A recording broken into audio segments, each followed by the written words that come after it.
Avant le début de saison, tu disais, je cite, c'est dans les moments difficiles que se forgent les plus belles victoires.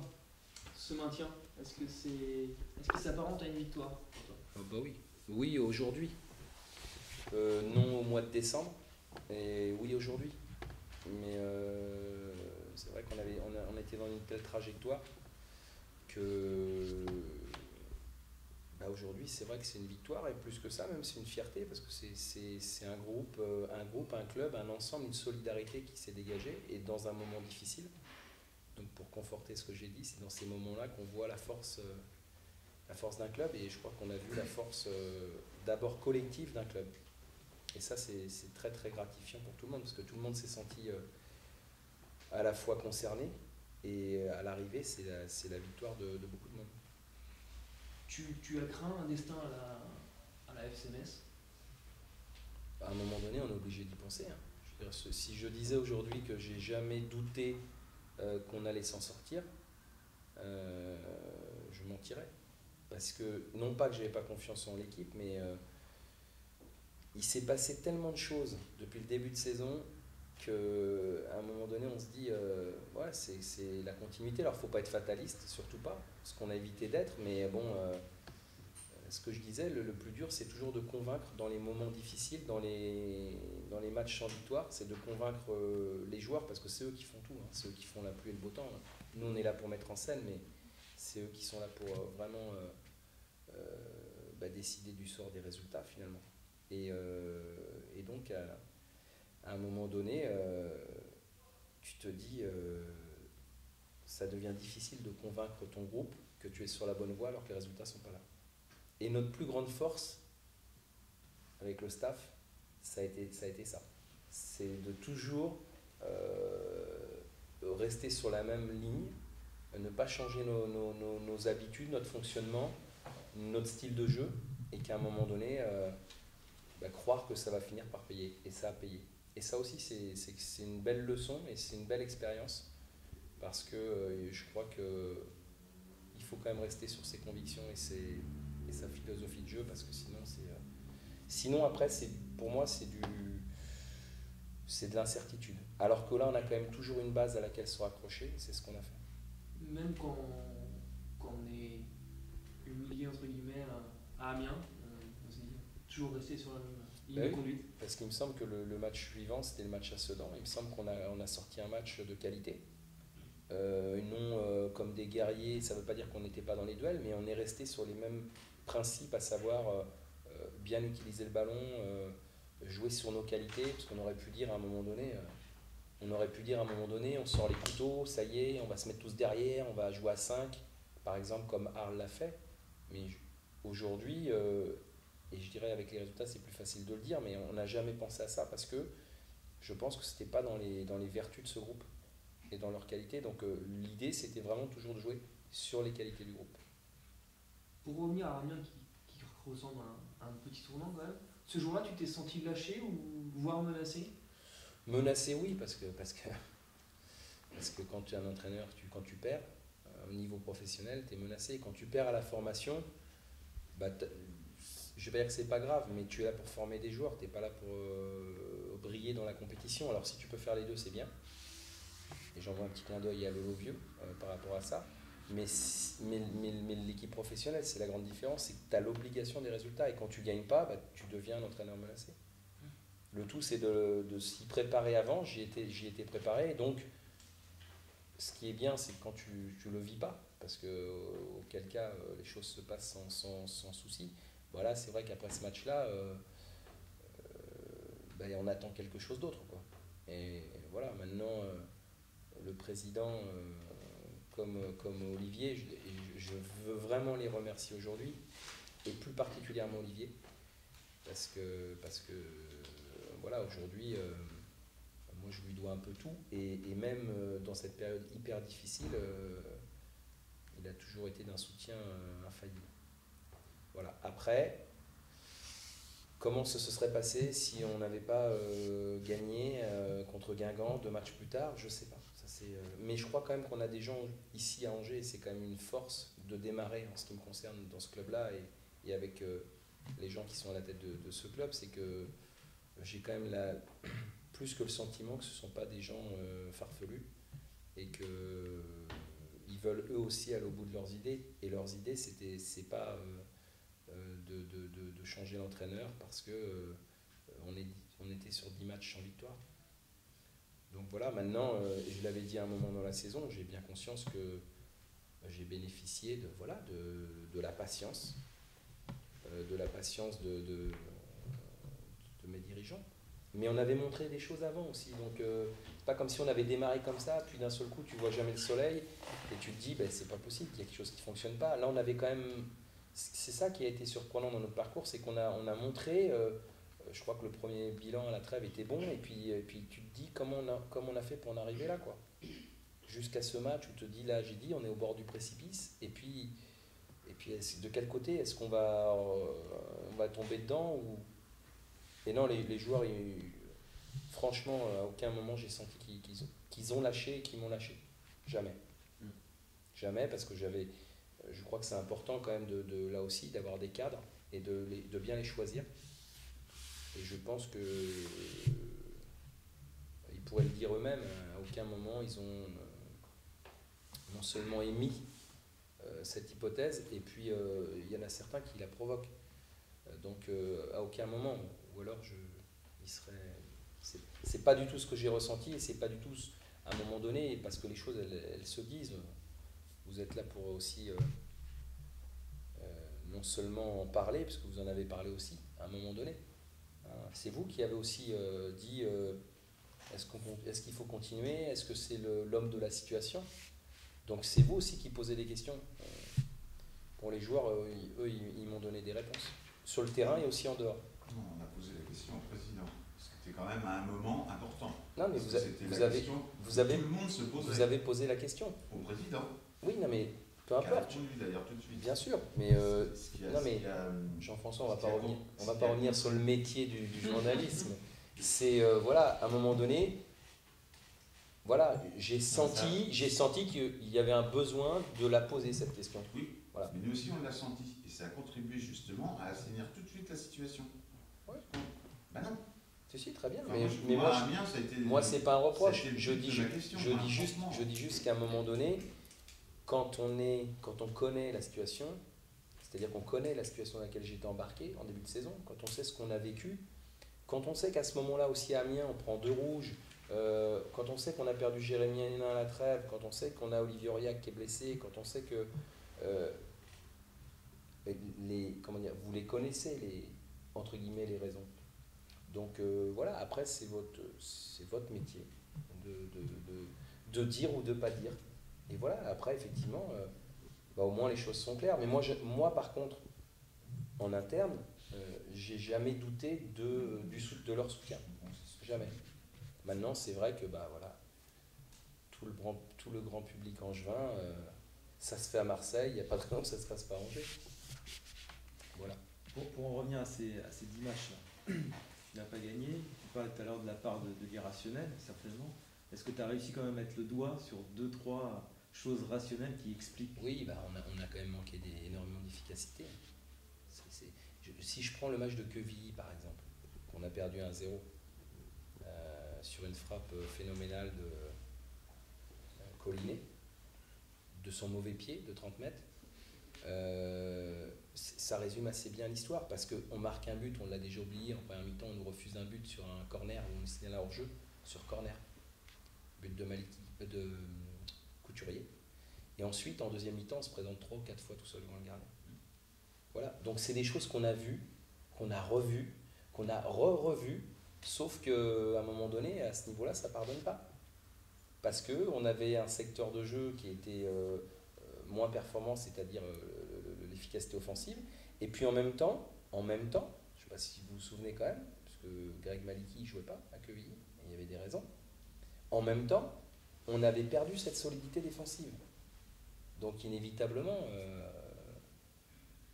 les résultats, ils ne peuvent pas être bons. Ils ne peuvent pas être bons parce que là où on a pêché à un moment donné, ça s'est vérifié aussi en début de saison, mais on marquait des buts. Donc ça masquait un petit peu certaines erreurs ou certaines Notamment, je parle à Boulogne, par exemple, où on mène 3-1, on fait 3-3. Bon, voilà. C'est plus Mais- de la défaillance individuelle de certains joueurs Ouais. clés dans ces deux Ouais. secteurs de jeu qu'un système collectif qui marche. Carrément, carrément. On n'a pas remis en cause d'ailleurs notre manière de faire.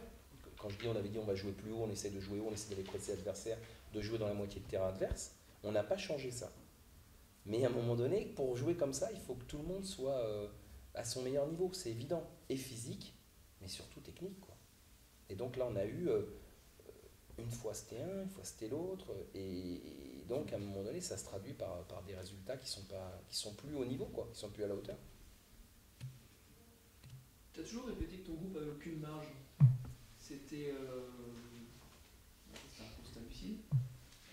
C'était pas pour les protéger finalement, ce groupe-là? Non, parce que je pense quand je dis ça, ça ne veut pas dire qu'il n'a pas de qualité ou il n'a pas une valeur, mais je considère sincèrement qu'il y a des effectifs qui sont plus forts que nous. Je parle des effectifs, franchement. Et c'est pas faire offense à nos joueurs ou à leur qualité, ou ça n'a rien à voir. Il faut quand même être lucide. Enfin, nous, c'est qui notre plus vieux joueur, notre joueur d'expérience devant? C'est Kéjirou, il a 25 ans. Voilà, on n'a pas de Aloé Folou, on n'a pas de Will Tord, on n'a pas. Donc à un moment donné, il faut prendre conscience de ça. Ça ne veut pas dire qu'ils n'ont pas de qualité, mais à un moment donné, on sait que sur des postes clés, il est important d'avoir, je veux dire, je parle de Fauvert par exemple, puis je pourrais en citer plein d'autres. Nous, il faut qu'il y ait une révélation. C'est ce qui s'est passé au SCO d'ailleurs depuis quelques années. Il y a toujours eu une révélation.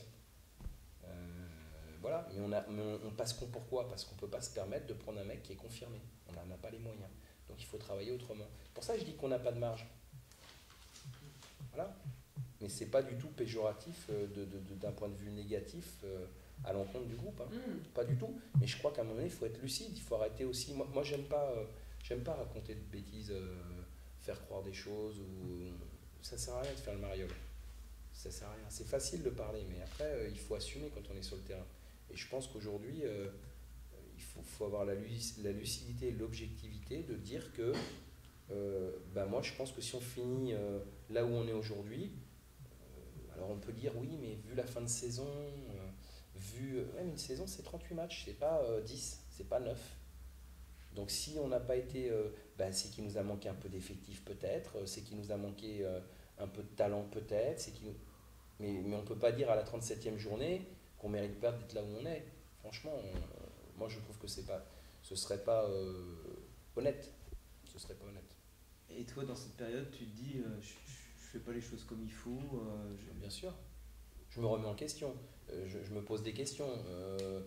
J'essaye de trouver des solutions ou des choses qui changent. J'en parle avec mon staff, j'en parle avec Olivier. On n'est pas resté inactif pour savoir. Mais c'est difficile. C'est difficile parce que les solutions, on les a pas forcément. En tout cas, quand ça fonctionne pas, moi je suis un adepte de changer. C'est-à-dire, vous avez vu au cours de certains matchs que j'ai changé des joueurs en première mi-temps, à la mi-temps, très tôt en deuxième mi-temps. Je n'accepte pas de continuer alors que je vois et je sais pertinemment que ça ne va pas aller mieux. Donc il faut essayer d'amener des changements, des modifications. C'est aussi pour ça qu'il y a eu des changements avec les jeunes à un moment donné, parce que il faut essayer de secouer le cocotier, quoi. Quand ça ne va pas, on n'est pas là pour laisser les choses aller à la dérive. Et là, par contre, je pense que ce serait manquer à la fois de courage et de professionnalisme. Tout à l'heure, tu as parlé d'une charbonnier dépendance. Enfin, nous, on parle souvent. Est-ce que ce raccourci, il t'a dérangé finalement? Dérangé, non, parce que les chiffres étaient là aussi pour le confirmer. Maintenant, c'est toujours un peu gênant pour les autres. Parce que là encore, quand je dis qu'on n'a pas de marge, il ne faut surtout pas dévaloriser ceux qui sont là. Parce que déjà qu'on n'a pas de marge, alors si psychologiquement ils ne sont pas dans les meilleures conditions, ça ne les rend pas plus forts. Donc il faut... mais ça fait partie du contexte. Mais je pense que pour des jeunes joueurs, c'est difficile à assumer. D'entendre que, oui, s'il n'y a pas Gomez et s'il n'y a pas Charbonnier, on ne peut pas gagner un match. Tout n'était pas faux à l'époque où ça a été dit. Parce que les chiffres étaient là pour le dire. Mais les autres, ils existent aussi. Et que même si c'est plus dur, Et j'ai toujours tenu ce discours quand on a eu beaucoup d'absents. Je me souviens du premier match a commencé à Monaco. Hein, on a eu beaucoup d'absents dans ce match-là et personne ne nous voyait faire un résultat là-bas parce qu'on avait beaucoup d'absents et qu'au résultat des courses, on a été gagné là-bas. Et j'ai toujours dit que j'accorderais toujours une confiance totale aux joueurs qui joueraient. Parce que si je les fais jouer, c'est que j'ai confiance en eux. Sinon, je ne les fais pas jouer. Alors certaines fois, ils jouent parce qu'effectivement, il y en a un qui n'est pas là et peut-être que s'il était là, il ne jouerait pas. Mais j'ai confiance. Quand je parle de confiance, c'est pas un bas mot, quoi. C'est une confiance, voilà, j'ai confiance. Je ne fais pas jouer un mec et je me dis, putain, ça va être dur. Non, j'ai confiance en lui. Je pense qu'il... Et mon rôle aussi, c'est de lui transmettre ça. Après, à lui de savoir si c'est sincère ou pas. Mais moi, je fonctionne beaucoup comme ça. Donc je pense que les gars aussi, à un moment donné, je pense que ça fait aussi progresser, évoluer les joueurs, de ressentir ça. Et je pense qu'il y a des joueurs aujourd'hui qui ont ressenti ça. Et qui sont devenus, je ne veux pas dire forcément meilleurs, parce que je ne veux rien m'approprier, mais qui sont devenus différents. Je parle d'un garçon comme Martin Fall, par exemple, hein, qui était enfermé dans un costume, là, et d'un seul coup, on le découvre qu'il peut faire autre chose. Il peut faire 9 matchs d'affilée sans prendre un carton. Il peut jouer défenseur central. Qui aurait pensé qu'un garçon comme ça aurait pu jouer défenseur central? Mais je pense qu'avec ce travail de dire bah, tu peux le faire, vas-y, tu peux le faire. Même des joueurs qui au départ qui on n'aurait jamais pensé, je pense les jeunes, là, Jean-Pierre Nsamé, Yanis Dogo qui rentre à Nice, il peut en claquer 2. Et d'un seul coup, les gars, ils ont tellement ce ressenti qu'on croit en eux, qu'ils ne sont pas là, parce que j'aurais pu ne pas les faire rentrer, par exemple, ces 2 garçons, les emmener, et puis rester sur le banc, voilà, ils ont pris l'air, et puis et non, ils ont participé, parce que je pense qu'ils pouvaient amener à un moment donné. Et je pense que ça se ressent, donc ça, c'est aussi, ça, je pense que c'est dans le management, je pense que c'est vraiment quelque chose d'important. Ta plus belle réponse, tu l'as dans le sprint final, finalement. Ouais, parce qu'aujourd'hui, on s'aperçoit de quoi? On s'aperçoit que... Et c'est dommage que c'est pas venu plus tôt. Mais quels que soient, pour l'instant, les joueurs qui jouent, les postes qu'ils occupent, ben, ils s'en sortent. Ils s'en sortent. Là, Richard Souma, qui était venu pour jouer côté, à un moment donné, j'ai estimé que bah, c'était certainement une erreur de casting. Je pense qu'il est plus performant devant. Aujourd'hui, il est en train de finir en boulet de canon, quoi. Et voilà. Peut-être pas un poste qu'il a occupé depuis longtemps, mais il sent qu'on croit en lui à ce poste-là, qu'il peut nous apporter, tellement on lui dit, on lui répète, on lui rabâche, qu'à un moment donné, il finit par le croire. Ça, c'est vrai dans l'aspect positif, et puis aussi dans l'aspect négatif. C'est-à-dire que quand on dit « Putain, tous les ans, je sais pas ce que j'ai au mois de juin, je suis malade », bah, vous tombez malade au mois de juin, parce qu'à force tellement de s'y préparer, bah, alors que quand on va dans le sens inverse, alors c'est pas non plus dire qu'on a des Zidane ou c'est pas ça, ou des Messi, mais quand on valorise le joueur et qu'on lui fait prendre conscience de son potentiel, ben à un moment donné, il arrive à l'exprimer. Moi, je pense que c'est vraiment sur la manière de fonctionner cette année, si je retiens quelque chose, c'est vraiment ça. C'est j'ai eu l'impression, c'est peut-être qu'une impression, un sentiment que chacun s'est donné un petit peu plus de, comment dire, un peu plus de place, un peu plus de possibilité d'expression, que ce soit verbal, que ce soit technique, que ce soit... Et d'un seul coup, bah, ça avance. Hein. Donc, voilà. Et ça, c'était pas simple au départ, parce qu'on est parti quand même, même si je les connaissais, bon, il faut quand même travailler ensemble, il faut quand même... voilà, il y a eu des coups de gueule, parce qu'il en faut. Donc là, à un moment donné, ça peut les surprendre. Mais il faut qu'on arrive vraiment à... Et maintenant, ils savent, je sais, moi, là où il faut faire attention avec eux. Et eux, ils savent aussi, là, il ne faut pas aller. Et ça, il faut un petit peu de temps. Finalement, on la juge comment cette saison? Satisfaisante? Convenable. Je n'irai pas jusqu'à satisfaisante, parce que satisfaisante, ça voudrait dire qu'on n'a jamais souffert de rien. Ça, c'est une saison satisfaisante. Mais après, si on la compare par exemple à celle de l'année dernière, elle est paradoxale, parce qu'on va dire que l'année dernière, elle est apparue meilleure que cette année. Alors, elle le sera au niveau des chiffres, mais c'est faux aussi dans le déroulé, parce qu'on était mieux à la trêve cette année que l'année dernière, et la remontée qu'on est en train de faire, Eux, ils l'ont démarré plus tôt l'année dernière. C'est juste la différence. C'est que nous, on est parti un peu trop tard. C'est que notre creux, il a duré trop longtemps. Et sinon, on serait sur les mêmes bases. Ça laisse des regrets? Non. Moi, j'ai pas de regrets. Les regrets, c'est... j'ai aucun regret. Même si je sais que j'ai certainement fait des choses que je ferais différemment, peut-être. Même si je pense qu'il y a des situations que j'ai gérées d'une manière que je gérerais peut-être différemment. Peut-être. En tout cas, aucun regret. Aucun regret sur rien. Même si j'ai fait des erreurs, bah, je pense qu'il fallait les faire.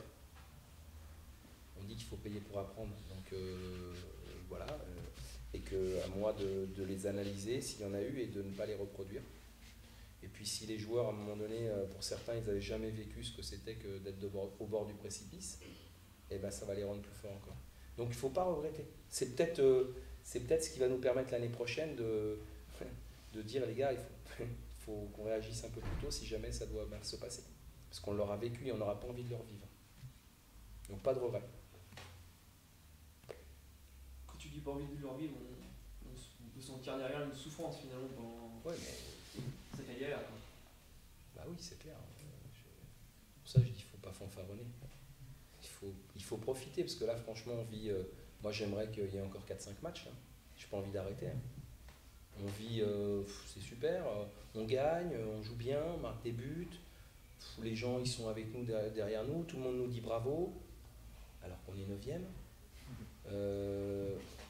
C'est le bonheur, quoi. Mais avant... ce qu'on vit là, dans un sens, on a vécu carrément l'opposé. Donc, pour ça qu'il faut rester modeste. C'est bien, il faut prendre conscience que ce qu'on fait, c'est bien, parce que c'est vrai. Mais bon, voilà. Une petite parenthèse, là, un chiffre qui paraît assez étonnant. Sur les 44 buts que vous avez marqués jusqu'à maintenant, 17 ont été de la tête. 17. Ouais. Donc, très souvent sur coup franc, donc sur jeu arrêté. Tu prônes les valeurs du jeu, de la possession de balle et tout. Alors vous marquez quand même énormément de buts sur des phases qui ne sont pas des phases de jeu. Ça t'interpelle quelque part? Non, c'est la sieste là, non? C'est la sieste normalement. C'est la sieste normalement. Et c'était pour me prévenir que je me réveille. Non, ça ne m'interpelle pas parce que ça veut dire qu'on a des bons tireurs de coups de pied arrêtés. Ça veut dire qu'on a des bons joueurs de tête.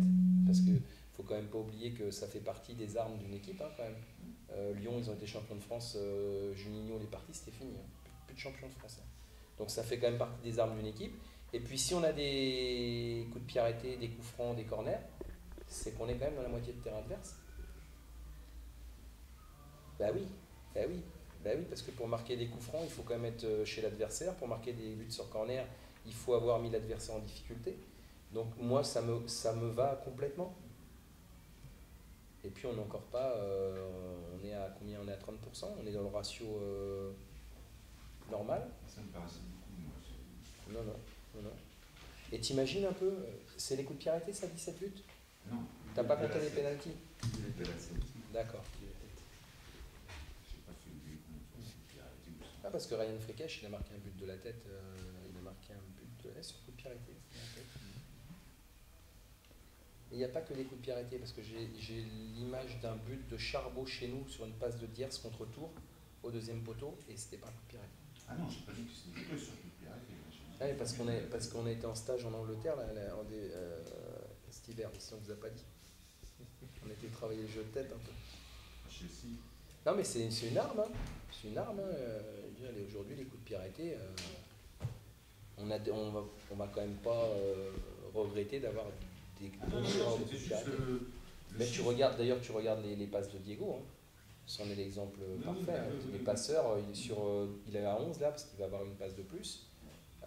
Sur 11 passes, il a dû au moins mettre 7 coups de pied arrêtés. Hein. Mais bon, quand tu as une régularité, c'est une qualité. Et si tu ne marques pas de but sur coup de pied arrêté, tu ne peux pas avoir d'ambition. Parce qu'il y a des matchs, tu as beau vouloir bien jouer, tu as beau vouloir être bon, pour que ça se décoince, il faut certaines fois y passer par là. Si on devait un petit peu cité les carences, il y a eu un manque quand même dans ton effectif de joueurs offensifs de percussion. Ça, c'est un des points importants. Est-ce que tu as listé, toi, d'autres carences qu'il va falloir essayer de rectifier pour améliorer les choses pour la saison prochaine? C'est essentiel ce que tu dis là. On peut pas transformer les joueurs dans ce domaine-là. Donc on savait les joueurs qui composaient l'effectif avant. On a essayé d'amener un petit peu de vitesse quand on l'a pu à la trêve avec Richard et avec même le petit Arnold Boukamoutou parce que c'est quand même le plus rapide de l'effectif. Mais bon, ça coûte cher tout ça. Non mais c'est vrai, hein, c'est des qualités aujourd'hui qui font que quand tu as des joueurs comme ça, bah tu as une arme supplémentaire. Donc il est évident que... Mais bon, après moi je suis pas là pour juger parce que j'ai récolté, comment dire, j'ai eu un héritage en fait hein, du staff précédent. Donc j'ai pas à juger comment dire, des manques. Moi j'ai accepté de prendre le groupe en l'état. Maintenant j'ai bien conscience de ce qui lui manque. Maintenant, voilà, je pense qu'à un moment donné c'est difficile pour aller plus haut. Et là, tu vas pouvoir rectifier. On va essayer. Tu as 8 fins de contrat, tu as 2 joueurs qui partent pratiquement de manière certaine. Donc, Deux? Qui c'est les deux qui partent de manière certaine? Pardon? Qui c'est qui part? Oui, non, attends, j'ai inclus Gelabi. Pour moi, c'était Gelabi et Charbonnier. D'accord. Oui, tu as Charbonnier qui va partir, vraisemblablement, et 8 fins de contrat. Donc, tu vas pouvoir... Ouais, mais on a encore... tu parles des joueurs en fin de contrat, mais tu parles pas des joueurs qu'on a sous contrat.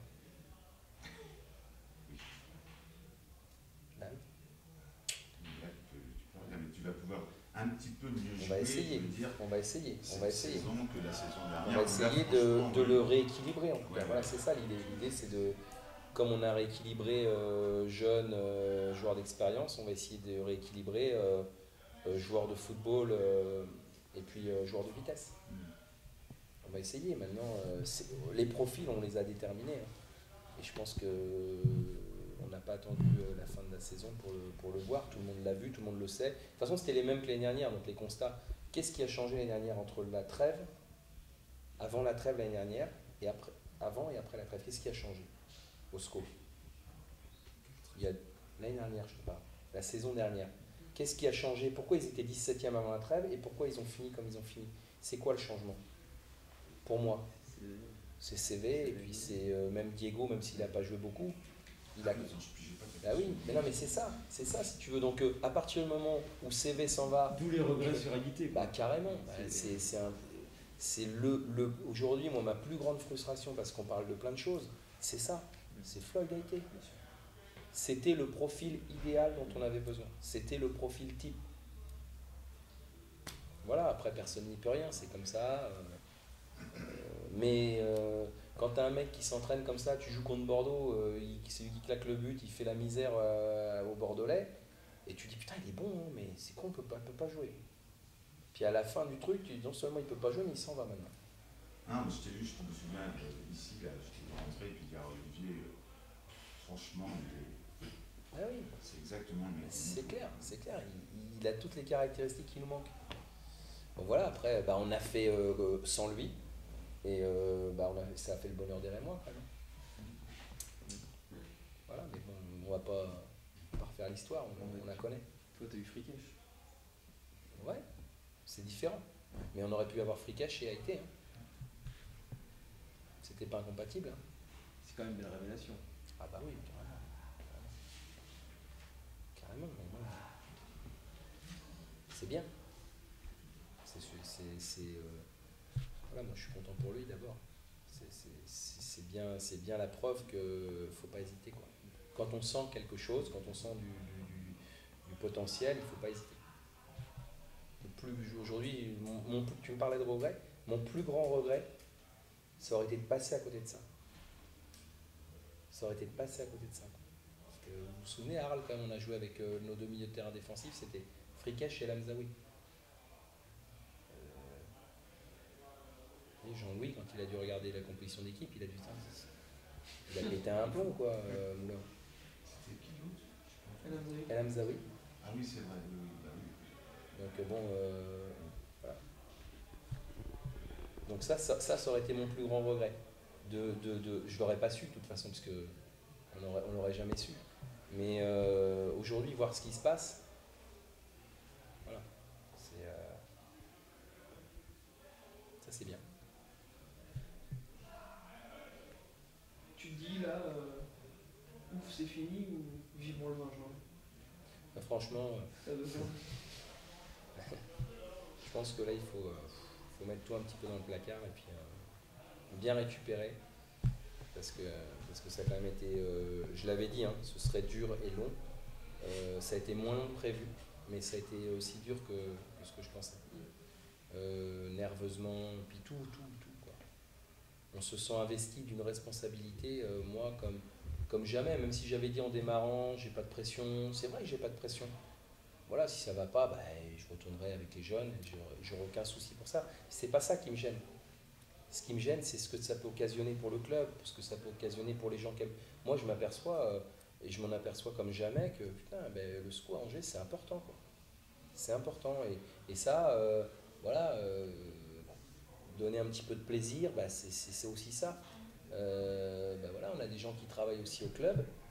Une descente, ça peut remettre en cause leur emploi. Donc tout ça, c'est quand même pas rien, quoi. Et là, tu te sens investi de quelque chose de vraiment important. Et ça, j'avais pas mesuré. J'avais pas bien mesuré. Voilà. Et peut-être que si les choses s'étaient passées comme la première partie, je l'aurais toujours pas mesuré. Mais là, ça te fait quand même prendre conscience que bon, c'est important, quoi. Et puis après, les journalistes, ils sont obligés d'aller à l'USNAC, tout ça, c'est pas pareil, quoi. On n'y va pas dans ce cas-là. Quand tu dis le boulot est fini, il n'est pas fini parce que tu travailles là, j'imagine, main dans la main avec Olivier sur le recrutement. C'est la première fois en fait que tu fais ça. Ouais. Oui, parce que l'année dernière, on avait échafaudé des choses, mais bon, on a été vite arrêté dans notre élan. Et là, bon, on a quand même bon espoir de pouvoir recruter. Mais on a quand même commencé ça à la trêve, quand même, parce que là aussi, il ne faut pas oublier quand même que malgré tout, les joueurs qui sont venus, hormis le petit Arnold qui a joué que de manière épisodique, les autres, ils ont quand même été des renforts de qualité. Même un garçon comme Ludo Delporte, quand il est rentré, à un moment donné, il nous a fait marquer un but, il nous a marqué un but. Et dans la situation qu'on est, ça compte. Hein, Marc qui nous a apporté énormément, Richard. Donc on a déjà, pour moi, commencé un petit peu le travail à la trêve. Et là, il est bien évident que si on veut s'améliorer, ça passe par un recrutement pas quantitatif, mais vraiment qualitatif. C'est vraiment l'idée, c'est vraiment de faire venir des joueurs qui vont nous apporter ce qui nous a manqué. Donc bien ciblé, je pense que c'est bien ciblé. Et puis ensuite, c'est pas anodin, tu vas pas quand même ton meilleur buteur. Ah oui, non, mais c'est clair, mais ça va pas être simple, hein, mais il faut pas. Alors moi, je suis peut-être trop optimiste, mais faut pas. Je veux dire, c'est toujours comme ça. Hein. Il y a une phrase qui dit la fin d'un amour donne la vie à un autre. Ben, c'est ça. Voilà. On va découvrir autre chose. Voilà, c'est ce que je disais tout à l'heure. Nous, on est un club qui aura vocation à ça. Dès qu'on a un mec qui va flamber, on va le perdre. Donc, tu es toujours partagé entre le fait qu'il soit bon, les gars, mais pas trop. Mais bon, voilà, pas trop, mais bon, à un moment donné, tu es bien content quand même. Hein, quand Charbouille te met 9 buts dans la première partie, tu es quand même bien content. Parce que quand il en met moins, ça coince. Ok, Ça roule. merci. C'est bon? Merci, c'est ça. Voilà, donc ce sera. Oui.